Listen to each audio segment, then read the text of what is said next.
Anda pasti sering banget denger ya kalau mendaki gunung itu aktivitas yang menyehatkan. Apalagi kalau cuacanya lagi enak-enaknya, sejuk gitu.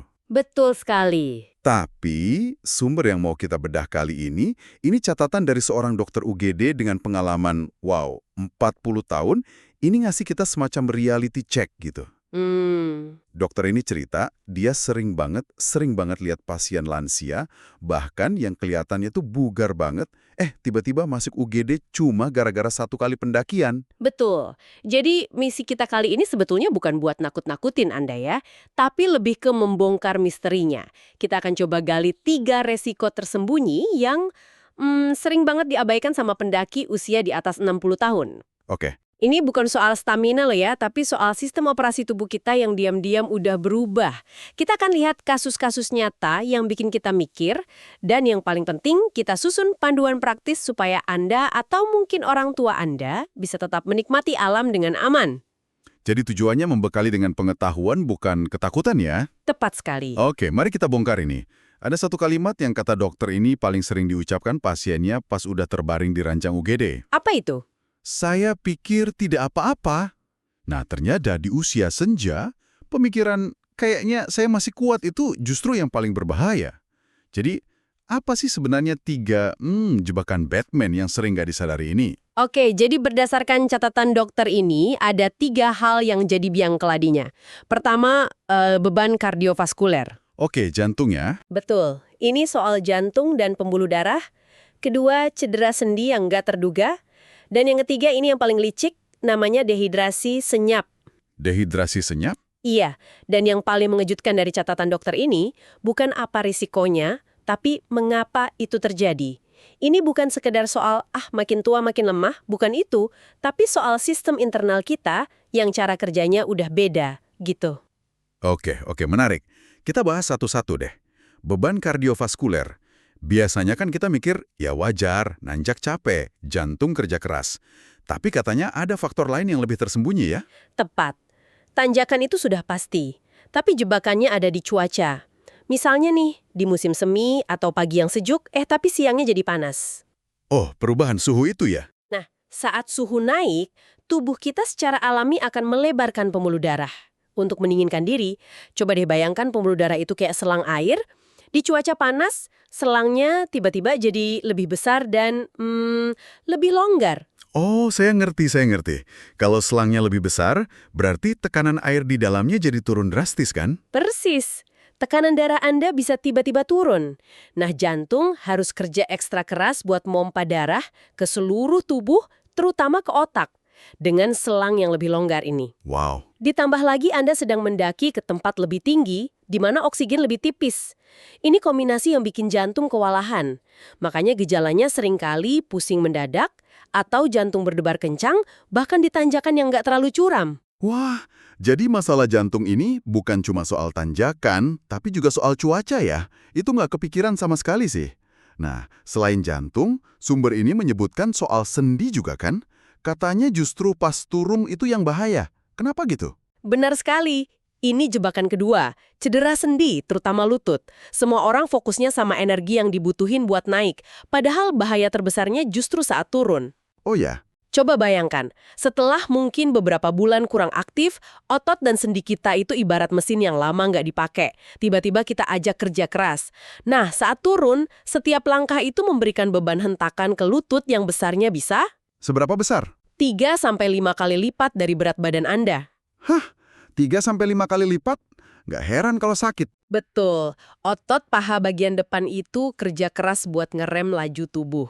Dan semua tekanan ini langsung diterima sama tulang rawan di lutut. Kalau medannya berbatu atau licin, wah, satu langkah salah saja bisa fatal. Ini bukan lagi soal kekuatan, tapi soal penyerapan guncangan. Dan suspensi tubuh kita di usia 60 plus itu udah nggak sefleksibel dulu. Oke. Jantung udah, sendi udah. Yang ketiga ini kedengarannya paling menakutkan karena sama sekali nggak kelihatan. Dehidrasi senyap. Ini dia biang kerok yang paling sering ngecoh. Jadi, seiring bertambahnya usia, ada 2 sensor di tubuh kita yang mulai nggak akurat. Sensor apa aja tuh? Pertama, sensor pengatur suhu. Kedua, Dan ini yang paling krusial, sensor rasa haus. Jadi tubuh Anda bisa kehilangan banyak cairan lewat keringat yang menguap, apalagi kalau hari itu berangin, tapi Anda sama sekali nggak merasa haus. Jadi kita ngandelin rasanya haus, padahal sensornya udah nggak bisa diandelin lagi. Itu agak ngeri sih. Sangat. Ini seperti nyetir mobil, tapi indikator bensinnya rusak. Anda pikir bensinnya masih banyak, tahu-tahu mobilnya mogok di tengah jalan. Dehidrasi bikin darah jadi lebih kental, jantung harus kerja lebih keras lagi, dan tekanan darah jadi nggak stabil. Ini yang seringkali berakhir dengan pusing, kebingungan, atau bahkan pingsan di tengah jalur. Nah, disinilah ceritanya jadi sangat nyata ya. Dokter ini kan membagikan beberapa kasus yang dia tangani langsung. Kasus pertama ini soal seorang pria, 67 tahun. Penderita hipertensi yang terkontrol pakai obat. Suatu pagi dia merasa fit, tekanan darahnya normal. Lalu dia memutuskan, yaudah mendaki santai di gunung dekat rumahnya yang udah puluhan kali ia datangi. Dan di tengah pendakian, tanpa ada peringatan apa-apa, dia tiba-tiba merasa pusing hebat, pandangannya kabur, dan dia nyaris pingsan sebelum ditolong pendaki lain. Pas sampai di UGD, yang mengejutkan adalah tekanan darahnya anjlok turun lebih dari 20 poin, dan detak jantungnya kacau. Tunggu. Tekanan darahnya justru anjlok, bukan naik. Saya kira kalau mendaki, capek, tekanan darah pasti naik dong. Nah, itu dia miskonsepsi yang paling umum dan paling berbahaya. Pada lansia yang rutin minum obat hipertensi, kombinasi dari efek obat, terus pelebaran pembuluh darah karena cuaca yang mulai hangat, dan mungkin sedikit dehidrasi ringan, itu bisa bikin tekanan darah justru drop drastis. Oh, begitu. Sistem regulasi tubuhnya nggak lagi sefleksibel dulu untuk mengkompensasi perubahan mendadak. Pelajaran pentingnya di sini, pendakian ringan di jalur yang biasa itu bukan jaminan aman. Kondisi internal tubuh Anda hari itu adalah faktor penentu utamanya. Kisah selanjutnya juga benar-benar membuka mata. Ini kasus seorang nenek, usia 70 tahun. Sumber ini ngegambarin dia sebagai orang yang sangat aktif, bugar, dan rutin mendaki bareng teman-temannya. Ya. Suatu hari, pas lagi nurunin jalan setapak dari batu yang agak licin, dia kepleset sedikit. Bukan jatuh yang parah loh, cuma tergelincir, terus numpuk pakai lututnya. Betul. Dan jatuh ringan itu ternyata akibatnya fatal. Diagnosisnya adalah kerusakan parah pada tulang rawan lutut dan ada pendarahan di dalam sendi. Astaga. Dia harus dirawat di rumah sakit untuk waktu yang lama dan proses pemulihannya sangat panjang. Saat diwawancara sama dokternya, dia bilang, "Saya tidak menyangka akan separah ini, padahal saya sudah merasa hati-hati." Saya bisa bayangin sih perasaan nenek itu. Ngerasa bugar, mungkin sedikit ngeremehin karena udah sering melakukannya, terus tiba-tiba satu insiden kecil mengubah segalanya. Dan di sini sumber kita menyoroti dua kesalahan fatal yang sering dilakukan bahkan oleh pendaki berpengalaman. Pertama, nggak melakukan pemanasan yang cukup. Dianggap sepele ya? Dianggapnya karena jalurnya santai, jadi nggak perlu. Padahal pemanasan itu mempersiapkan sendi untuk nerima beban. Kedua, dia nggak pakai tongkat trekking pas turun. Padahal tongkat itu bisa ngurangin beban hentakan pada lutut sampai 25%. Wow, sebesar itu pengaruhnya. Iya. Ini bukti bahwa niat untuk hati-hati saja nggak cukup. Anda perlu tindakan pencegahan yang aktif dan nyata. Kasus terakhir ini benar-benar menyoroti bahaya dehidrasi senyap yang tadi kita bicarakan. Seorang pria 65 tahun mendaki di hari yang sebetulnya nggak terlalu panas, tapi kering dan agak berangin. Jadi dia nggak merasa gerah atau banyak keringetan. Kondisi yang sempurna untuk dehidrasi senyap. Angin itu bikin keringat menguap dengan cepat, jadi kita nggak merasa basah. Setelah mendaki sekitar 1 jam, tiba-tiba jantungnya berdebar kencang, kepalanya pusing, lalu dia pingsan. Tim penyelamat harus mengevakuasinya. Dan penyebabnya apa? Murni dehidrasi. Murni dehidrasi parah yang menyebabkan tekanan darahnya anjlok.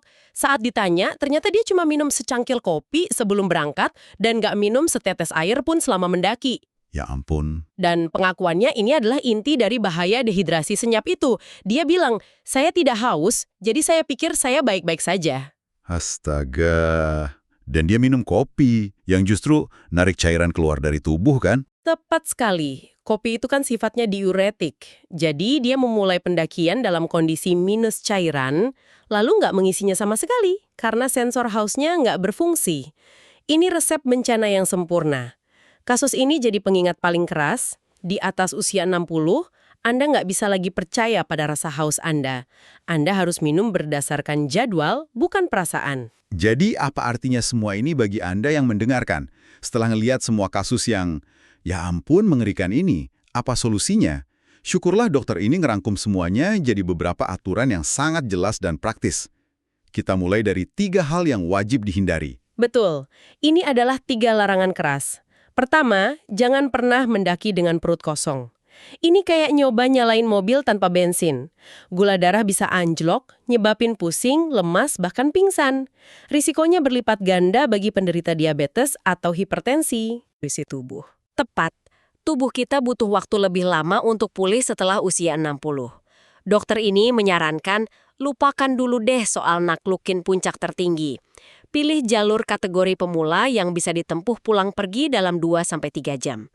Tujuannya bukan lagi prestasi, tapi rekreasi. Oke, dan yang ketiga, Dan yang ketiga, ini sangat-sangat penting, jangan mendaki sendirian. Ini bukan soal berani atau enggak, tapi soal mitigasi resiko. Kalau Anda jatuh atau ngalamin masalah medis mendadak kayak kasus-kasus tadi, dan nggak ada siapa-siapa di sekitar Anda, konsekuensinya bisa sangat serius. Oke, itu yang tidak boleh dilakukan. Sekarang mari kita lihat daftar persiapan dari dokter ini. Ada 5 kebiasaan yang harus jadi ritual sebelum Anda bahkan nginjekin kaki di jalur pendakian. Ya, ini semacam pre-flight checklist sebelum terbang. Pertama, periksa kondisi tubuh Anda hari itu. Ini sederhana sekali, ukur tekanan darah di rumah. Kalau hasilnya nggak normal, entah lebih tinggi atau lebih rendah dari biasanya, tunda pendakian. Jangan dipaksain ya. Jangan. Anggap saja tubuh Anda lagi ngasih sinyal jangan berangkat. Kedua, makan secukupnya. Jangan kosong, tapi juga jangan terlalu kenyang sampai begah. Makan makanan ringan seperti pisang, telur rebus, atau roti gandum sekitar 1 jam sebelum berangkat. Ketiga, ini yang paling sering dilewatkan karena dianggap sepele. Pemanasan itu wajib. Wajib hukumnya. Lakukan peregangan dinamis minimal 10 menit. Fokus pada pergelangan kaki, lutut, dan pinggang. Ini kayak manasin mesin mobil di pagi hari. Jangan langsung digaspol. Ini mempersiapkan sendi dan otot untuk menerima beban. Lalu yang keempat dan kelima soal persiapan logistik dan tim ya. Betul. Keempat, siapkan tas dengan benar. Ini bukan cuma soal bawa makanan enak.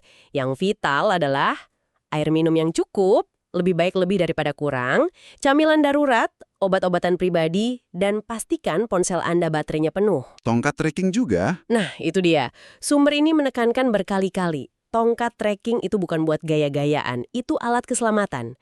Sangat-sangat dianjurkan. Dan yang kelima, buat rencana dengan rekan mendaki. Sepakati tujuannya mau kemana, di mana akan istirahat, dan yang terpenting, gimana cara komunikasi kalau terpisah atau ada keadaan darurat. Persiapan ini bukan paranoia, tapi kebijaksanaan. Persiapan sudah, larangan sudah. Lalu bagaimana saat kita sudah ada di jalur pendakian? Apa saja aturannya? Istirahat setiap 30 menit. Mungkin Anda ngerasa masih kuat dan sayang momentumnya. Tapi ini bukan tanda kelemahan, ini strategi cerdas. Berhenti 5 menit saja sudah cukup buat menstabilkan detak jantung, menormalkan napas, dan mengurangi beban kumulatif pada sistem kardiovaskuler. sambil nikmatin pemandangan juga ya. Betul, jangan buru-buru. Aturan kedua sudah pasti soal hidrasi lagi. Minum secara teratur bukan menunggu haus. Pasang alarm di jam tangan Anda kalau perlu. Setiap 30 menit berhenti dan minum beberapa teguk air, bahkan jika Anda sama sekali tidak merasa haus. Ingat kasus yang pingsan tadi ya. Ingat kasus itu. Dan ketiga, gunakan peralatan dengan benar. Pastikan tinggi tongkat trekking Anda pas, idealnya setinggi siku saat ditekuk 90 derajat. Gunakan sepatu yang cengkeramannya bagus dan menopang pergelangan kaki. Peralatan yang salah settingannya justru bisa menyebabkan cedera baru. Dan ternyata pendakian belum selesai saat kita tiba kembali di parkiran. Proses pemulihan juga sama pentingnya. Ini sering banget kita lupakan ya. Rasanya udah selesai, langsung cari makan, pulang, tidur. Padahal tubuh kita masih kerja keras untuk pulih. Sangat penting. Ini bagian dari pendakian itu sendiri. Ada 3 tips pemulihan setelah turun gunung. Pertama, jaga suhu tubuh. Begitu sampai di mobil atau base camp, segera ganti pakaian yang basah oleh keringat dengan yang kering. Tubuh yang dingin setelah beraktivitas berat bisa bikin Anda rentan sakit. Oke, Kedua, lakukan peregangan ringan atau pendinginan. Jangan langsung duduk diam. Lakukan peregangan statis yang lembut selama 10 menit.